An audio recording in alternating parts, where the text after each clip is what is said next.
And it's always that period of transition when you get a new captain, but Alistair Cook has come in and made a fantastic start, hasn't he? Well, what it does is it brings a new energy to the team.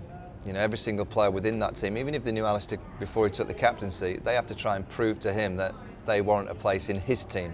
Not Andrew Strauss's team, but in his team. And all that does is just raises the kind of performance levels by 5%, 10%.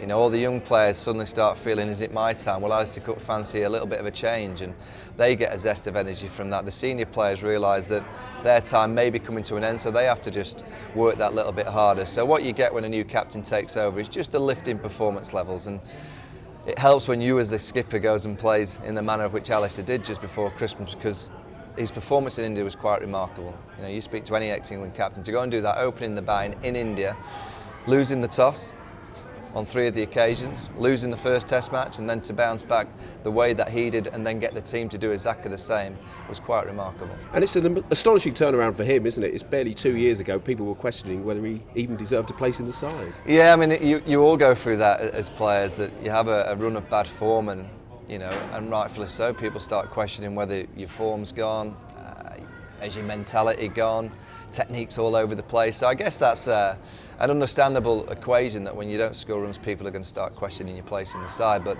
the one thing Alistair Cook has always had is character. From the minute that he walked into that England dressing room, he's had composure, he's had a determination, his fitness levels are remarkable, and you've always felt that he would be the one player that come through any kind of period.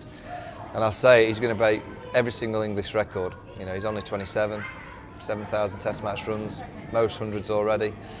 I can't imagine what he's going to be doing in 5 or 6 years, because people say that you only peak when you're 30, and he's only 27 at the minute, so he's not even reached his peak yet. He's got plenty of runs left in the locker. And a player at the other end of his career, Shane Warne, in the headlines again. I mean, what do you make of all that?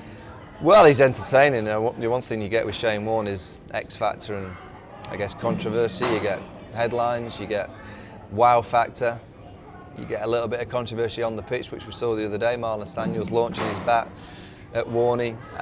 You know, I heard that he was thinking about coming back to play for Australia. I don't think that's the right thing for him, and I don't think it's the right thing for the team, and I don't think there was ever any truth in that story anyway. I think it was just a bit of a PR stunt. I love watching Warne play. I'd love to see him in another Ashes series, but I don't think it's the right thing for Australian cricket. And just finally, a word on the one-day series in India.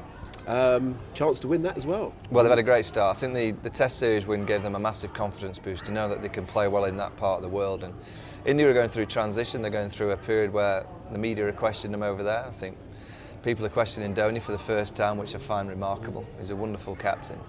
And when you get a zest of winning and kind of confidence in and around the squad, which England have, you know, against an Indian side that are just bringing in 1 or 2 new players who aren't too sure about their place in the side, you know, I can see England winning the series. There's 4 left. It's always difficult. The second game in Kashmir will be very, very hard because of the heat. You know, I'm sure India will try and get more spin in the pitch, because the first pitch was just flat, no spin at all. And I think they'll try and get more wickets where the ball will turn. You know, England only really have Treadwell and Joe Root to bowl a bit of off spin. You know, India usually have 4 or 5 spin options, and I think they'll probably try and get that to suit them more. But as we saw in the Test series, they tried it then and it didn't work. They just didn't play well enough. And if England continue to bat the way that they did in the first game, I think they'll be difficult to beat.